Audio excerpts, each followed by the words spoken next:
दूल्हे की दाढ़ी देखते ही बौखला गई दुल्हन, शादी से कर दिया इनकार। बोली हमें सिर्फ चिकना दूल्हा चाहिए और बिना दुल्हन लिए लौट गई बारात। दूल्हे ने कहा सुबह बना लूंगा दाढ़ी, लेकिन फिर भी नहीं बनी बात और साथ जाने से कर दिया इनकार। जी हाँ, लड़कों में दाढ़ी रखना आजकल ट्रेंड बन गया है। लेकिन सोचिए जरा, बारात सज चुकी हो, ढोल बज रहे हो, बाराती नाचते हुए दुल्हन के दरवाजे पर खड़े हो, लेकिन तभी एक लड़की कह दे कि मैं इस दाढ़ी वाले से शादी नहीं करूंगी।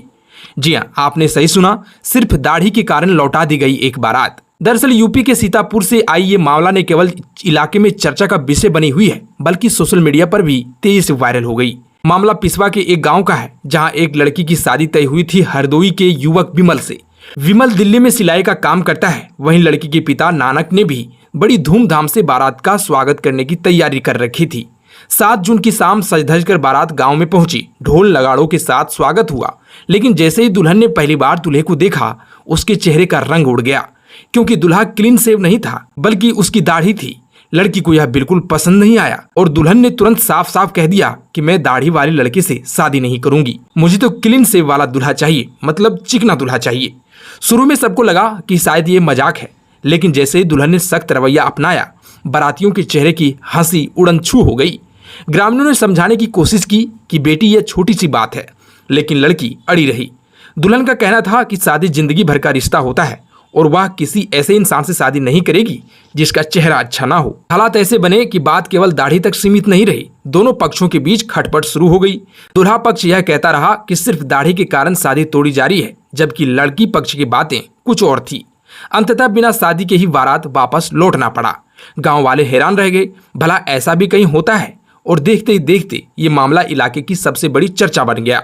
वहीं जब मामले की तह में जाकर छानबीन की गई तो सामने आई एक चौंकाने वाली बात। दुल्हन पक्ष का दावा था कि यह मामला सिर्फ दाढ़ी का नहीं था। दरअसल दुल्हन के पिता ननक्के ने बताया कि शादी से पहले लड़के वाले ने दहेज में बाइक की मांग रख दी थी। हम पहले से ही तय दहेज की चीजें दे रहे थे, लेकिन बाइक की नई डिमांड ने हमें झटका दिया। इतना ही नहीं, लड़के वालों ने दावा किया कि दूल्हे के नाम पर 10 बीघा जमीन है, लेकिन जब हमने पता किया तो पता चला कि दूल्हे के नाम पर कोई जमीन नहीं है। खैर, दोनों पक्षों के बीच काफी मान मनोबल और मध्यस्थता हुई और अंततः बात बनी।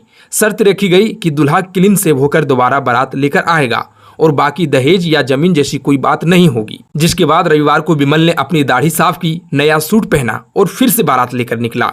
इस बार ना ढोल बंद हुआ ना मिजाज। क्लीन शेव दूल्हा जब पहुंचा तो दुल्हन मुस्कुराई। गांव वालों ने राहत की सांस ली। इसके बाद सोमवार की सुबह सभी रस्में शांतिपूर्वक कर दी गई। विवाह संपन्न होने के साथ ही दोनों पक्षों ने राहत की सांस ली। फिलहाल मामला इलाके में चर्चा का विषय बना हुआ है। खैर, आप इस पर क्या कहना चाहेंगे, जरूर बताएं।